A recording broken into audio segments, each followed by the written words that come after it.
के संयोजन में दो तरीके की आवश्यकता पड़ी, पहला सीरीज क्रम और दूसरा समांतर क्रम। क्यों सीरीज क्रम में जोड़ने लगते हैं हम कभी कभी रेजिस्टेंस को, ठीक है।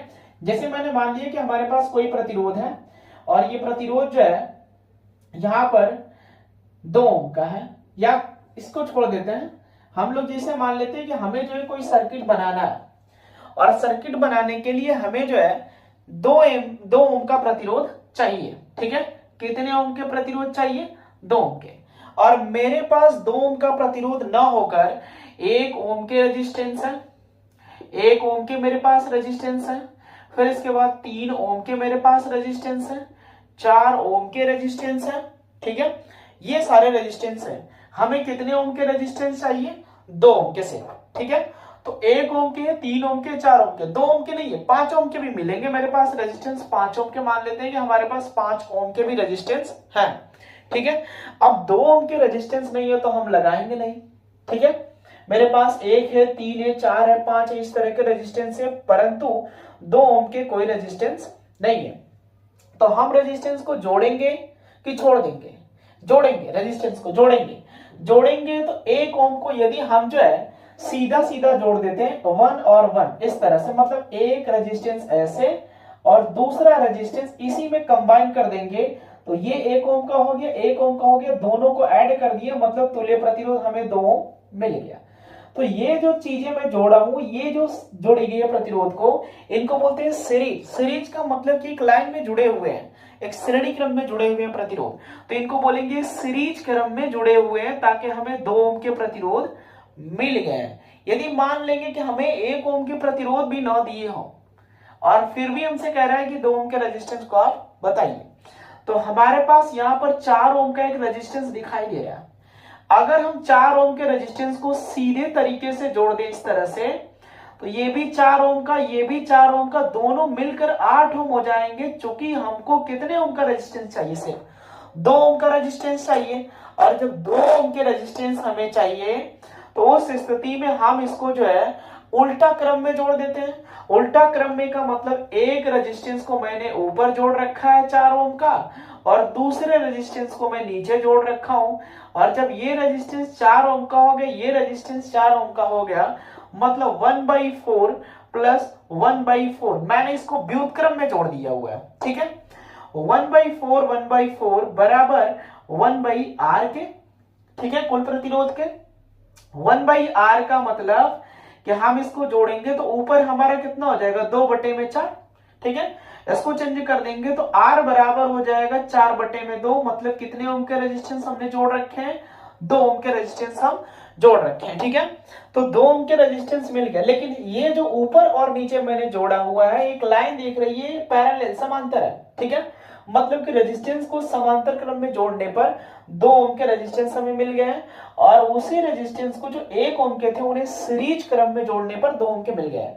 तो प्रतिरोधों का संयोजन 2 तरीके से करेंगे। जब सीरीज क्रम में करेंगे तो उस स्थिति में प्रतिरोध अधिकतम मिलता है, और जब उन्हें पैरेलल क्रम में, समांतर क्रम में जोड़ेंगे तो उस स्थिति में जो उनका कुल प्रतिरोध होगा वह जो है एकदम मिनिमम मिलेगा, मतलब कम से कम प्रतिरोध मिलता है, ठीक है। तो प्रतिरोधों को हम जोड़ते हैं इसमें।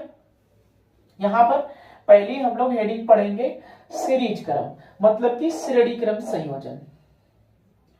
श्रेणी क्रम संयोजन, ठीक है। श्रेणी क्रम संयोजन में देखेंगे प्रतिरोधों को जोड़ने में कि हमारे पास 3 प्रतिरोध है। एक R1 प्रतिरोध है, दूसरा R2 प्रतिरोध है, और एक तीसरा R3 प्रतिरोध है। और तीनों को जोड़ दिए हैं यहां पर। एक हमने सेल लगा दिया, बैटरी लगा दिया, कुंजी लगा देंगे, धारा इसमें प्रवाहित हो रही है, इसका विभवांतर भी है, ये प्लस है, ये माइनस है कुंजी के। इसमें धारा कितनी प्रवाहित हो रही है? आई। इसमें भी धारा आई प्रवाहित होगी, सब में धारा आई प्रवाहित होगी। बैटरी के ऋण सिरे में धारा आई क्या हो जाएगी? प्रवाहित हो जाएगी, ठीक है। जब भी प्रतिरोधों को श्रेणी क्रम में जोड़ेंगे तो श्रेणी क्रम संयोजन में धारा का मान समान होता है, परंतु अलग अलग प्रतिरोधों के सिरों के विभवांतर क्या होते हैं? अलग अलग होते हैं। तो इसका विभवांतर अलग हो जाएगा, इसका भी विभवांतर अलग हो जाएगा, इसका भी विभवांतर कितना हो जाएगा? अलग हो जाएगा। अगर बैटरी का विभवांतर भी है तो ये तीनों को जोड़ने पर बैटरी के विभवांतर के क्या आने चाहिए, बराबर आने चाहिए। ठीक है, तो हम लिख सकते हैं अतः V बराबर V1 plus V2 plus V3। और हम जानते हैं कि ओम का नियम V बराबर I इंटू R। ठीक है, तो V बराबर पहले जो यहाँ V1 लिखा है, यहाँ पर धारा I प्रतिरोध R1 है, यहाँ पर धारा I प्रतिरोध R2 है, और यहाँ पर धारा I प्रतिरोध कितना है, R3 है।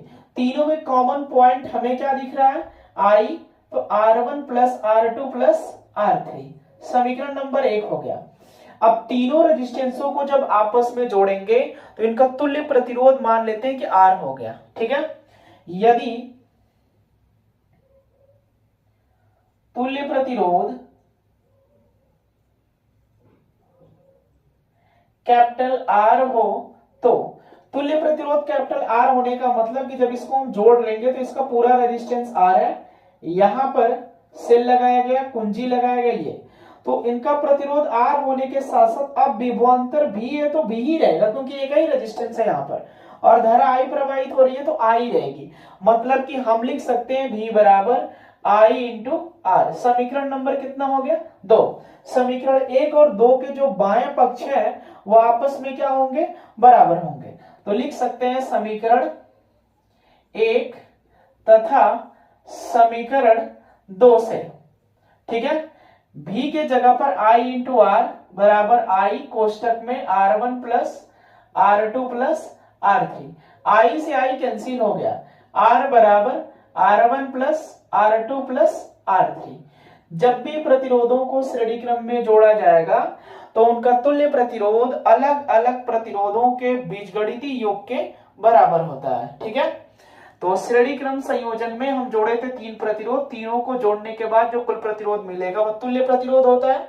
और कभी भी श्रेणी क्रम संयोजन में यदि प्रतिरोधों को जोड़ेंगे, यदि उनका तुल्य प्रतिरोध निकालना है तो इस सूत्र से हम ज्ञात कर सकते हैं।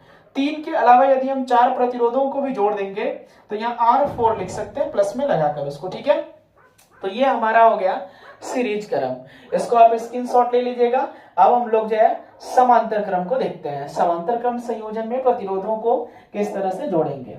ठीक है, तो यहां हम हेडिंग बना देते हैं इसको समांतर क्रम संयोजन,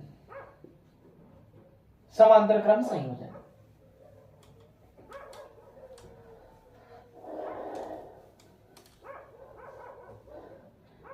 इसमें भी हमारे पास 3 प्रतिरोध है, एक R1 है, ठीक है, दूसरा हमारे पास रेजिस्टेंस R2 है, और तीसरा हमारे पास रेजिस्टेंस एक R3 है।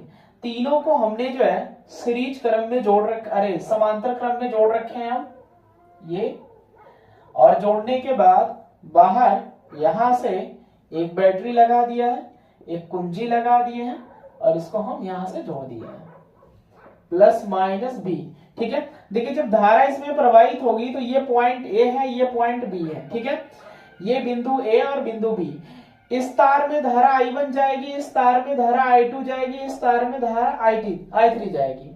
तीनों धाराएं आकर बिंदु बी पर मिलेंगी। बिंदु बी पर का मतलब कि I1 plus I2 plus I3, मतलब जितना बैटरी धारा दी थी उतना धारा ये ले लिए। तीनों का योग किसके बराबर हो गया, I के। ठीक है, मतलब इसमें धारा कौन सी प्रवाहित हो रही है, I, परंतु इनके सिरों के जो विभवांतर होंगे वो सेम होंगे, विभवांतर अलग नहीं होगा। ठीक है, विभवांतर सेम रहेगा, उसमें कोई डिफरेंस नहीं रहेगा। तो समांतर क्रम संयोजन में विभव का मान कैसा होता है, समान होता है। तो यहाँ विभव भी होगा तो यहाँ भी विभव भी है, यहाँ पर भी विभव कितना है, भी है। क्या अलग इसमें दिख रही है, धारा जो अलग है उसी को लिखना है हमें। ठीक है, तो हम लिख सकते हैं अतः I बराबर I1 plus I2 plus I3। और हम ओम के नियम से जानते हैं कि I बराबर लिख सकते हैं यहाँ पर I1 के जगह V बटा में R1, V बटा में R2 और V बटा में R3। वोल्टेज सभी सिरों का जो वोल्टेज है प्रतिरोधों का वह समान है। समांतर क्रम संयोजन में प्रतिरोधों के सिरों का वोल्टेज हमेशा समान होता है। ठीक है, श्रेणी क्रम संयोजन में धारा समान होती है। ठीक, तो हम यहां से ऊपर से कॉमन ले सकते हैं भी, एक कोष्टक में R1 R2 और एक बटा में R3। ये समीकरण नंबर कितना हो गया, 1 हो गया। इसके बाद यदि तीनों रेजिस्टेंसों को जोड़ेंगे आपस में तो इनका जो तुल्य प्रतिरोध होगा, ठीक है, तीनों को कॉम्बिनेशन कर रहे होंगे तो कुल प्रतिरोध मान लेते हैं R है। यहां बैटरी है, ये मैं कुंजी लगा दिया हूं के प्लस और माइनस, ठीक है। तो जब धारा प्रवाहित होगी तो धारा इसमें कितनी हो रही है, I, ठीक है। प्रतिरोध कितना है, R है, जोड़ने के बाद विभवांतर इस बार V है, कहीं नहीं बढ़ रहा है, विभवांतर वही है, ठीक है। तो लिख सकते हैं यदि तुल्य प्रतिरोध कैपिटल R हो तो उस स्थिति में I बराबर V बटा में कितना लिख सकते हैं, R। समीकरण नंबर कितना हो गया, 2। समीकरण 1 और 2 को ध्यान से देखेंगे कि इनके बाएं पक्ष आपस में क्या है, बराबर है। तो लिख सकते हैं समीकरण 1 तथा समीकरण 2 से, ठीक है। समीकरण 1, I के जगह पर V बटा में R, उधर V कॉमन है, 1 बटा में R1 धन 1 बटा में R2 धन 1 बटा में R3। V से V कैंसिल करा देंगे, 1 बटा में R बराबर 1 बटा R1, 1 बटा में R2 और 1 बटा में R3, ठीक है। मतलब कि जब प्रतिरोधों को समांतर क्रम में जोड़ते हैं तो उनका तुल्य प्रतिरोध का व्युत्क्रम उनके अलग अलग प्रतिरोधों के व्युत्क्रम के योग के बराबर होता है। फिर से ये लाइन सुन लेंगे कि जब प्रतिरोधों को समांतर क्रम में जोड़ा जाता है तो उनका तुल्य प्रतिरोध का व्युत्क्रम उनके अलग अलग प्रतिरोधों के व्युत्क्रम के योग के बराबर होता है, ठीक है। तो ये